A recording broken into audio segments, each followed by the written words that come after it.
You can just open this in one of your next videos, she said.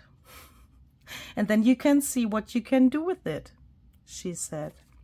Look, I got a little letter from Barbara at 49 Dragonflies. Ooh, I'm really surprised about this because I have absolutely no idea what this is. But I want to open this together with you today. And of course, we are going to have another prompt from our prompt list today. And that's going to be Recycled Fairy. Welcome to Dephemerember 2023. This is Luisa Heinzel, and I'm really happy that you are here today and that we can create something together today. But first, we want to open this because I want to know what's inside here. Effie, stay with me because I'm really excited what this is. So let's open this without destroying the envelope, which is obviously handmade by Barbara. Or she has, I think she bought the envelope, but the print she has made by herself. I really can't, I mean, I even can't guess what this is. Oh my goodness. An envelope in an envelope, and this is like the tiniest envelope I've ever seen. Dear Junk Journal Sister, Effie wanted me to send you this present. Barbara and Effie. And who is this? Oh, this is really cool. I think she made this envelope from wallpaper, and this flower as well. Feels nearly like fabric. What the heck? It's getting smaller. So this is really funny. This reminds me to some jokes we made, when we were like teenagers or something, or in that age, when we wanted to gift something, then we have wrapped it into several different layers of wrapping paper. And for example, the present was something really small, like tiny coupon or something, and the box was really big, and there have been thousands of layers of wrapping paper, and this reminds me to that. So I wouldn't be surprised if I opened this and there's another layer of wrapping paper. Oh my goodness, what is this? Look! Oh my goodness! What the heck? Look! It's an Effie, but it's, look, oh! Holy crap! How cool is that? I guess that this is, is this shrink plastic material? Shrink acetate, or how is that called in English? I don't know. I guess that she has printed that onto the material, and then, that looks nearly like, I'm not totally sure, but that doesn't matter. It's absolutely cute. Oh my goodness. Look. Oh, Barbara, thank you so much. He's just so cute when he's cute when he is big as well, and when he's like this, but this is just, oh my goodness. I'm just thinking if I could combine both of these pieces, the envelope and the little Effie, I can't speak, for one of the next prompts. So I definitely have to check the prompt list. Oh, I think I have an idea already. I think I already have an idea. But I have to find a solution because I need 2 videos.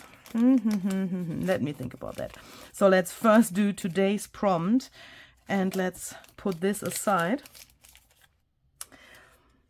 Effie, do you also think that recycled fairy can be interpreted in 2 different ways? Yes? Oh, that's good. We have the same opinion about something. Yay! Let's make a little red cross in the calendar. Because normally he thinks exactly the opposite thing of what I am thinking. But when I think about recycled fairy, I realize that my brain goes into 2 different directions. A recycled fairy could be a fairy made out of recycled materials, right? But the other part of my brain tells me it could also start with a fairy that is then going to be recycled. And that is like totally the opposite thing. And in Barbara's video from today, you are going to see how she makes a fairy from recycled materials, and I want to do the other thing. So I want to start with 2 fairies and I want to recycle those into something else. So I thought where to get fairies, and there have been 2 things that came to my mind. One of them is this. This is a page from one of Barbara's printables, which is called Once Upon a Time. And as you can see, she has fairies in that digital paper, and these are just so cute. So I thought I take this fairy for my recycling process. And I've also printed this here, which comes from my Grungy Fairy printable, which you can find in my shop. So I thought, let's take this fairy as our second fairy, because I think the recycling process works better with more fairies than only one. And as you can hopefully see, these paper sets fit really well together. And I have another little goodie for you. You can get 30% off on Barbara's Once Upon a Time set and my Grungy Fairy set with this code here. That is the first time that we have the same code for both shops, so please don't be confused. You can go to Barbara's shop to this item, apply the code, and you can go to my shop and take this item and apply the code, and you will get 30% on both in both of our shops. So we've just tried to make it as easy as possible, and that's why the code is the same, even if you are in 2 different shops if you want to have this.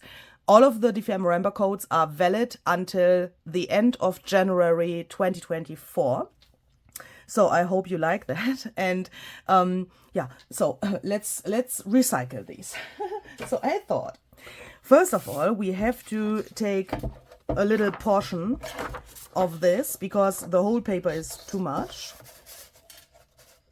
So I'm going to take this and cut this approximately in half, and the other one as well.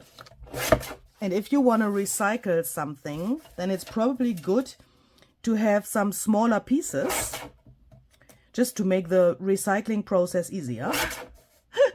So I'm just cutting these, I'm sorry, little fairy, into strips. I'm going to do the same thing with Barbara's fairy. I'm going to take one of these strips to puzzle everything back together. I'm this, let's destroy something and then let's assemble it again person.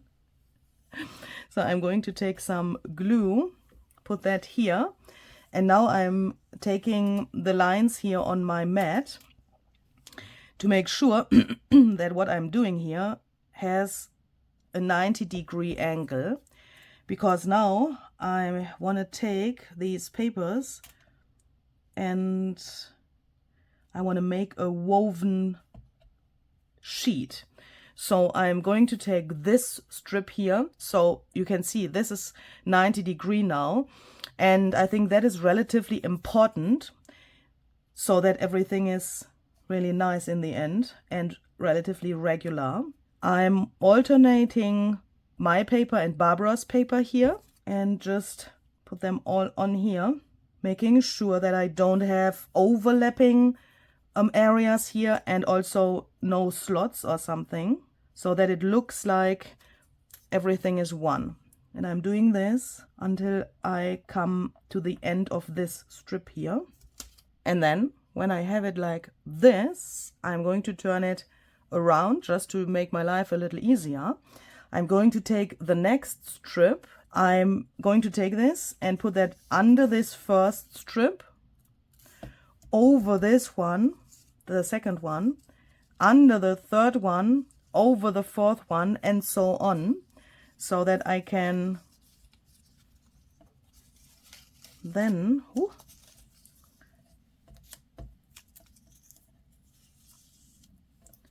put that in here like so. So, and when I have that, I'm going to take this here and put a little bit of glue to the end of the strip here, just to hold it in place. And I'm doing the same thing on the other side here. This first one was one from my paper, so I'm going to take one from Barbara's paper next. And here I do it now the other way around. So with the first strip, I started under this first layer. So now I'm going to take Barbara's strip and put this over the first one, under the second one, and so on. So that then this is in here correctly. Later on, it builds this cool pattern here. And I'm going to do this for all of the strips, always alternating Barbara's and my paper and the direction, or yeah, is this direct? No, direction is not the right word, but you know what I mean. It has to alternate with every row if you put it under or over the paper. And now I'm going to take a page for my journal. This is just some little heavier photo paper, and I want to take this to see the proportion of this. And as you can see, it's a little bit big. It has approximately the same width of the paper here. I mean, that is normal. I've cut Barbara's and my paper in half, so it's going to be A5 long as well.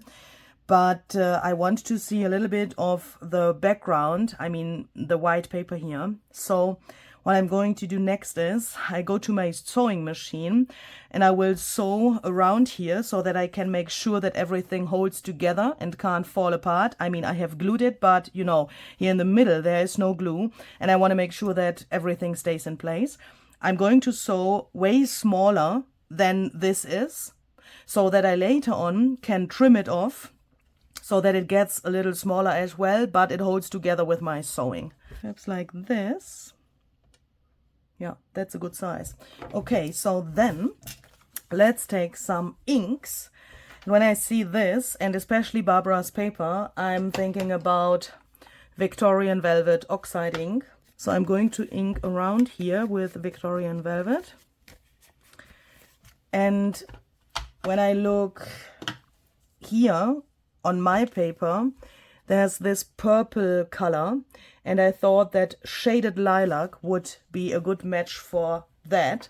So I want to take some Victorian Velvet and shaded lilac oxide spray to get this a little bit more backgroundish, because in a second I want to put a butterfly to my background, this one here.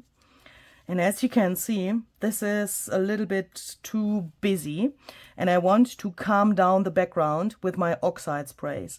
This butterfly is the most amazing die cut in this world. It's this here, Perspective Butterfly is the name, by Zizix and Tim Holtz. The number is 665201. And to make the background more backgroundish, I want to lay this color but also the oxide effect of the spray on top of this, so that you can see what is in the background, those little details, but that it's, you know, you will see in a second what I mean. I'm going to hold this relatively far away from my paper so that I can get a mist of the spray.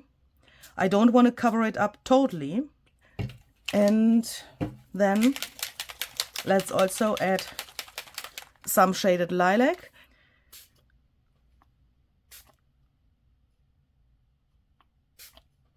And then we have this.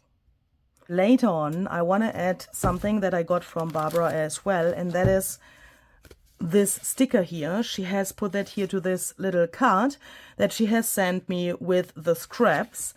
Barbara, I'm really sorry. I have to destroy the card in a second. But perhaps we can make something out of the rest of the material as well. And of course, I don't want to throw away her note, yeah? That's totally clear, I think.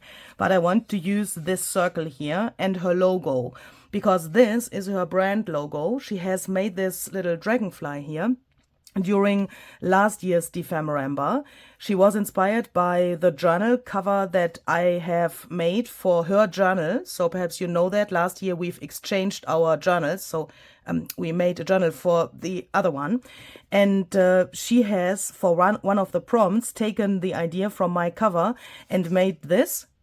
I mean, in reality, yeah, I will link the video where she made it down below for you, and also my cover video. And then she has made a dragonfly out of this wire and a nail. And yeah, then later on she has fallen in love with that so much that she has decided to take that as her logo, and now she has turned it into stickers and other things for her brand. And I thought, why don't we take this and cut that out and put that on here, so that we then later on have a dragonfly butterfly, a butter dragonfly.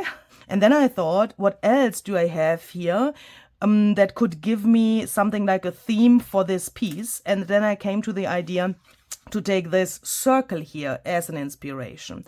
So I want to take something which is big enough to make a circle here, and I'm going to take this cup here, and I know that Barbara is laughing out loud now because she told me that I need a compass, I guess. I'm always wondering about the word, because in German compass is something totally different. What I mean is Zirkel in German, but I think in English it's compass. But I don't have a tool like that, and I also don't have a die cut in this size, but that doesn't matter. We are junk journaler. We can do this without a compass. Look, Barbara, it worked. And now I want to cut out this circle here with my scissors, but I have to have in mind that everything will fall apart because there's no glue involved in between of these strips. So what I'm going to do now is I'm going to my sewing machine, and with approximately a centimeter distance, I will sew around here so that this outer part can stay together because there's no glue.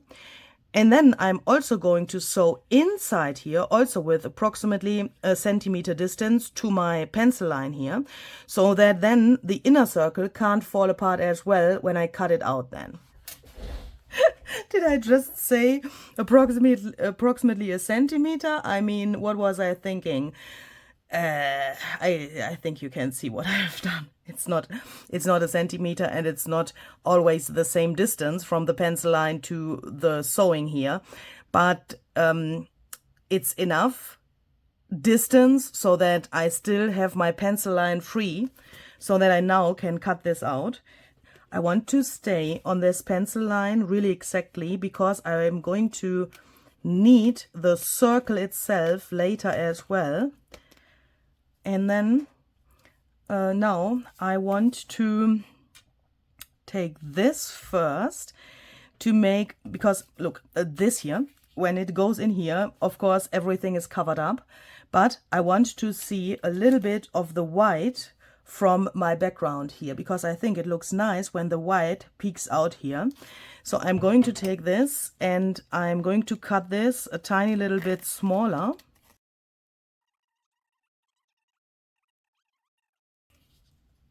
Yeah, that is not enough, but you can test that. I mean, that's also depending a little bit on how you have sewn, and of course it's personal preference how much of the paper behind you want to see. But the good thing is you get a little confetti for the next party with cutting this as well. Look, holy crap. So now I'm going to take this, let's tear it here. I'm going to cut out Barbara's logo here. So now I want to take this and place this here just to see the proportion of it. And I'm going to take something else, and I think that this should be big enough. Yeah, look, if I put this here, I can see that, you know, my compass here gives me a little frame around here, because I want to put this to this, but I want to see some of the Victorian velvet and shaded lilac mix here. So this should be big enough to take it as a template, so that I now have to sew around here as well to make sure that nothing can fall apart when I cut this out.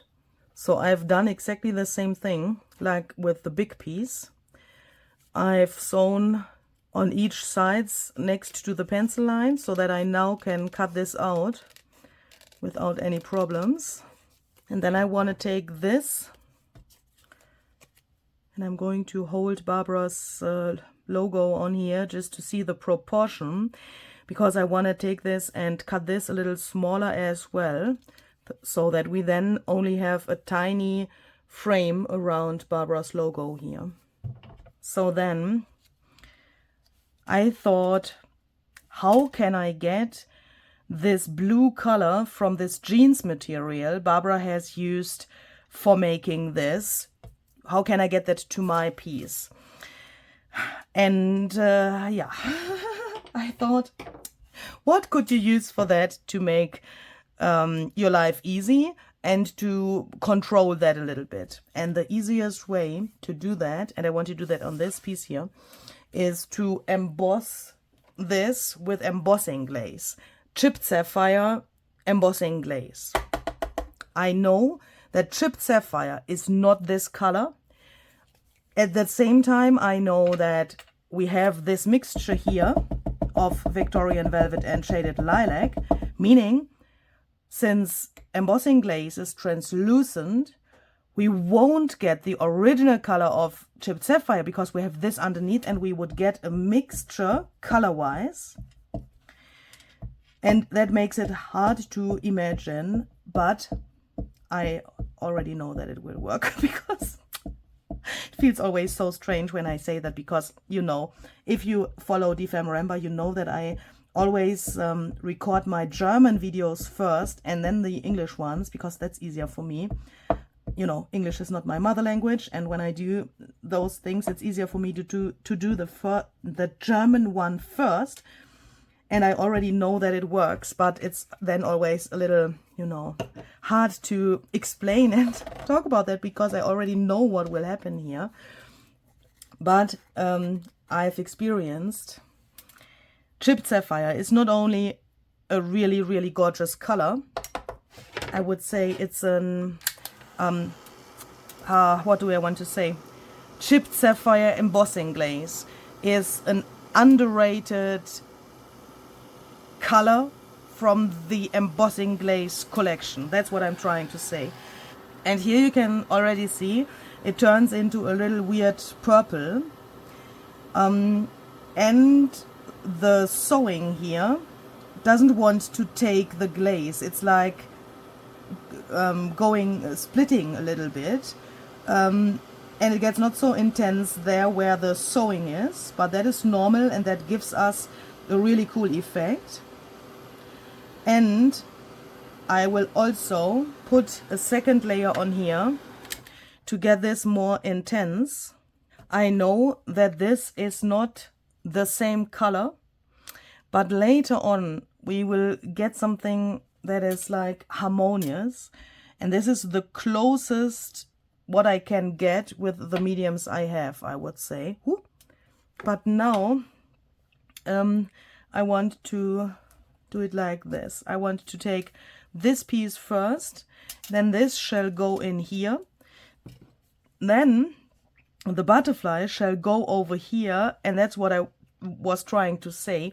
Now the brown of the butterfly and this chipped sapphire color here get something like a mix for the eye, even if they don't really mix. But when I now take this and put this on here, you have this illusion that you have this blue circle around Barbara's dragonfly and this blue circle here, and you can't really tell anymore if it's exactly the right color or the same color or not. And that is what I thought. So then I want to have something that is chipped sapphire on Victorian velvet in the background as well. And for that, I thought we can take a stamp. I've chosen this here. This set is called Brush Strokes, CMS 293 by Stampers Anonymous and Tim Holtz. I'm stamping with Victorian velvet because I have Victorian velvet there where the other glaze is as well. Meaning, on the circle, we have chipped sapphire on Victorian velvet, which gives us this cool color. And I want to have something similar here as well, of course. And for that, I need to stamp with Victorian velvet. Otherwise, the glaze wouldn't turn out similar to what I already have there, if that makes sense. This looks a little bit boring. I want to add some splatters in shaded lilac. Ooh, no, to my background.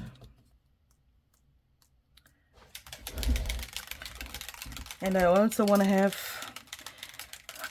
some splatters in another color, so I want to try Evergreen Bow.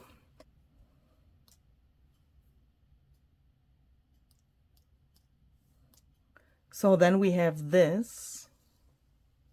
I think that gives it a lot more interest. And now it still looks a little bit boring because he has a lot of white. So why don't we take another stamp and bring a little bit more interest to the background? And for that I have chosen this stamp here from the set Tapestry, CMS 414, also by Stampers Anonymous and Tim Holtz. And I thought that this stamp gives a lot of negative space so that we can still see a lot of the white paper, because we will have these rings here of white later on in the circle as well.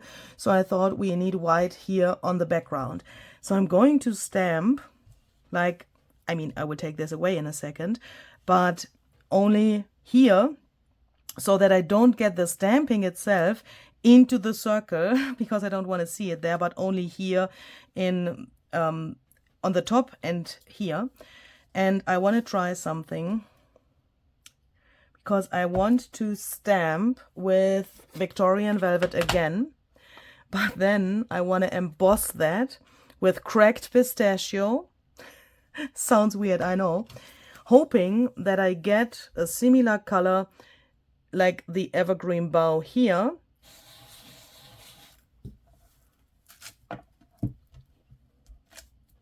Now I'm throwing this on here and I'm trying to get this a little bit irregular.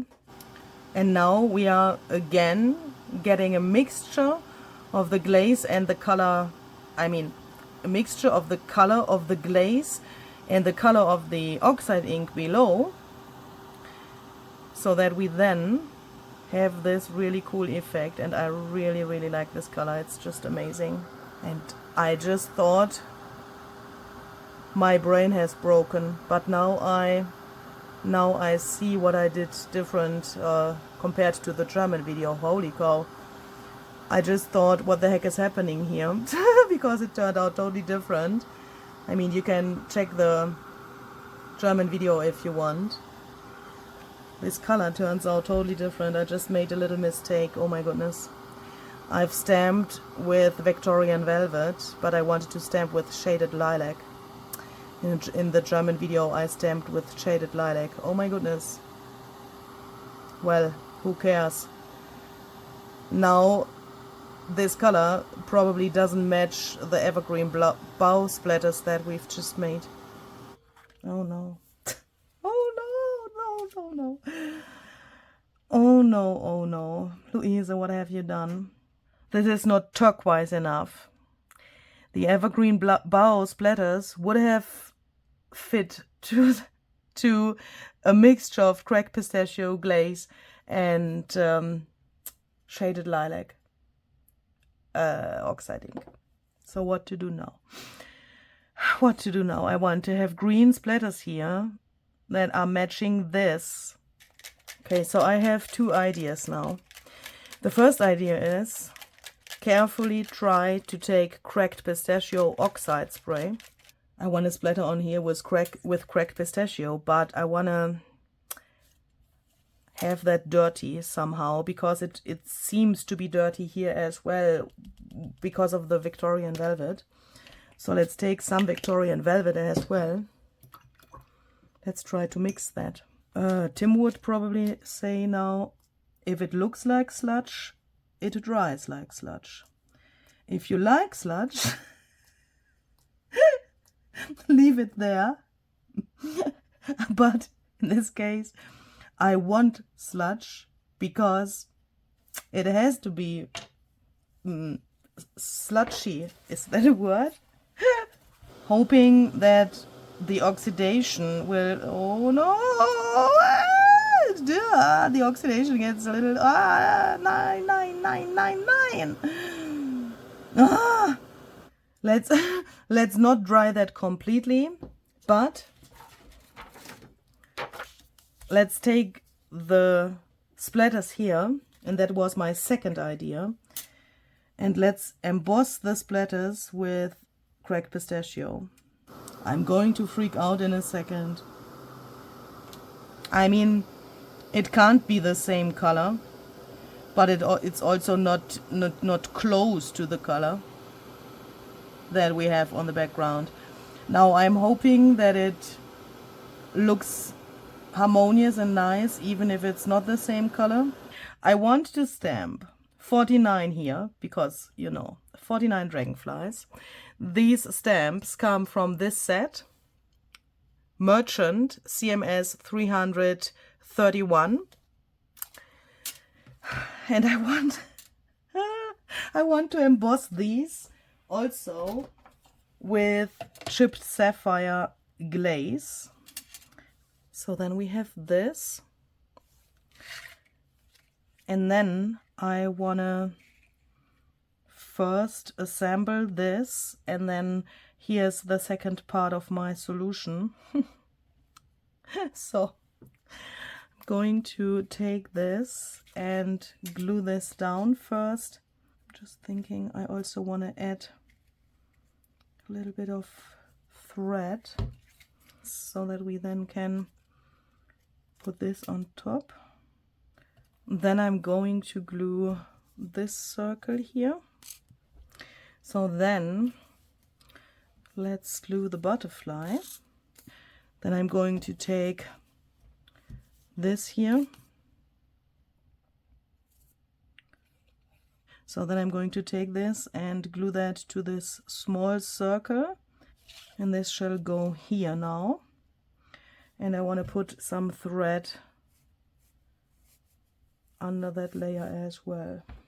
Then we have this, and since Barbara has used gold here for splattering, and she always uses a lot of gold in her work, I want to set some eyelets in gold just for decoration. But before I do that, I'm going to make the holes into my page, because guess what, in the German video it happened to me that I have set the eyelets first, and then one of those eyelets was there where the hole should go for the page, and I couldn't make the holes where they should be, so this shouldn't happen here now. So then let's see, I want to put oh no, look, oh no, okay, we have to live with that now. I want to put one eyelet here,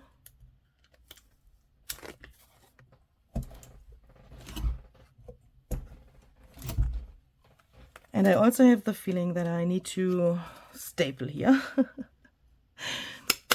The butterfly is still like loose. I don't want to staple him down like on a specimen card or something, but the butterfly shall still be alive, but of course I want to put this into my journal as well, and with flipping the pages it could happen that it gets destroyed, and with the staples we have this attached and a cool texture at the same time, and in my weird imagination staples fit really well to the theme recycling. So then, and I'm really afraid this is nearly finished, and I want to splatter now to get a better connection between this greenish dirty color here and this what we have here on the background. And I want to try Bundle Sage Distress Paint. I want to also splatter to the glaze, chipped sapphire glaze. Yeah, and that brings, oh, that brings a lot.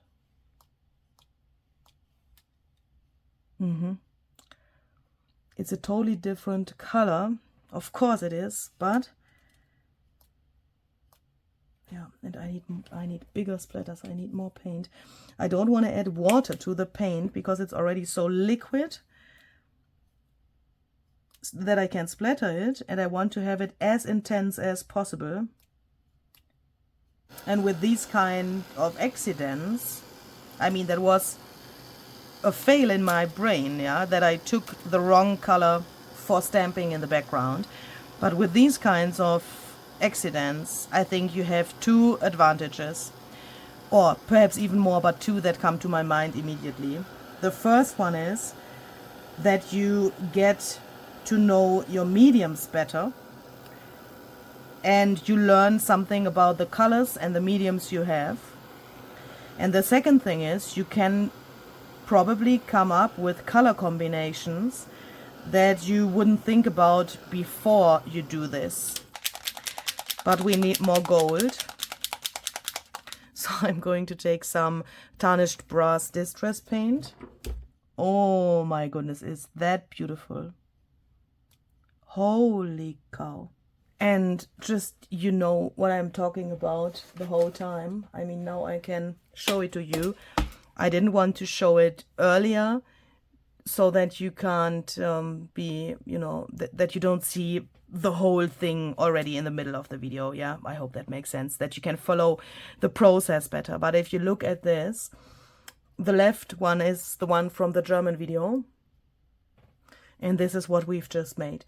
Can you see this difference? I mean, this here in the background, stamping with shaded lilac and then embossing with cracked pistachio glaze gave me this turquoise color. And that is exactly what I had from splattering here, and the oxidation of these splatters here are exactly the same color like this here in the background, and that's why they are connected and why this is matching. And that was exactly the problem here, that, you know, I've taken the wrong ink to stamp, so that the color here got totally different. But even if the construction of this is totally the same, look how different this looks. It's crazy, isn't it? Perhaps you have seen something that we haven't done here yet, but something that I have done in the German video. And I want to do this here as well, of course, because here we need some quotes, I think. And I want to back them with this here from the rest of Barbara's card. And I have taken out this here, Clippings sticker book, Tim Holtz Ideology. I thought this page here, in the other journal it fits there relatively well, but we talked about that, the colors are totally different. I think here it's way better. This blue fits this better. But the good thing about this binder is I can later on always change the order of my pages. Recycled fairy. Done. So tomorrow we are going to have the prompt vintage meets modern. See you tomorrow. Bye bye.